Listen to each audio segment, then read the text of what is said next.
Di porke yung idea is hindi nanggaling sa atin, ibig sabihin hindi na siya tama. So I personally give people creative freedom. How do we grow? How do we scale? Instead of controlling them how to think. Because what I know is what made me where I am today. Yeah. So, ang natututunan ko rito is ang nangyari sa maraming business owners, especially yung laging inaalisan ng mga Gen Zs and all. Ang problem lang talaga is miscommunication.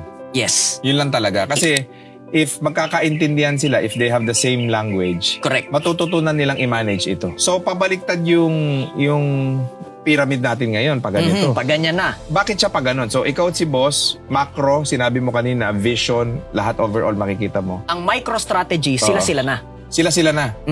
So, bibigyan mo sila ng liberty or kalayaan. Dapat, boss. Dapat lang, meron kang boundaries, yes. Oo. Pero as much as possible, dapat meron silang liberty. Ang tawag ko dito is creative freedom. Let them lose money if you need to. Kung nag-marketing sila, hindi gumana, di hindi gumana. As finance, sure naman ako, boss, may mga finance naman yung mga negosyo. Yeah. Pwede ka naman maglagay ng capping Yep.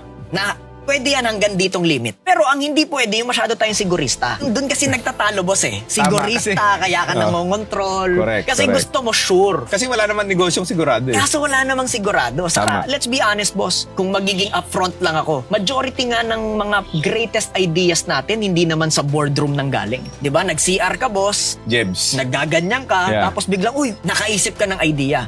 So, ibig sabihin, hindi porke yung idea is hindi nanggaling sa atin, ibig sabihin, hindi na siya tama. So, I personally give people creative freedom. Paano, boss, kung hindi niya alam? Tanong ko doon, bakit mo hinire? Di ba, kung mag-hire ka na rin lang, dapat nag-hire ka ng may alam. Kasi coach, gusto ko mura, yun yung sagot. Kasi ayaw mong gumastos sa magaling. So, tinipid mo, kaya ang nakuha mo, Tipid din. tipid din.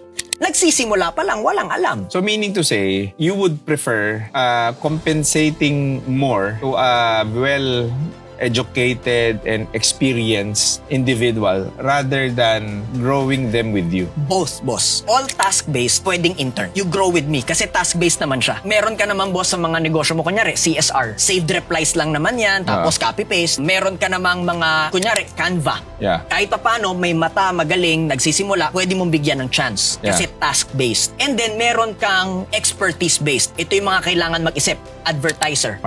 Marketing, finance. Yeah. So ito kailangan na hindi lang yung bookkeeper, Yeah. yung finance talaga kaya magbasa ng numero. Yung mga nag-iisip, boss, hindi mo yan pwedeng ibigay sa intern kasi wala pa silang experience to do it. So yung intern, pwede mo yan bigyan ng minimum. Sige, you grow with us, bigyan namin kayong minimum. Correct. But because the mission is clear, they understand they're not doing it for you alone. They're doing it for a higher purpose. And let me tell you, boss, yan ang pinaka nagpapastay sa Gen Z.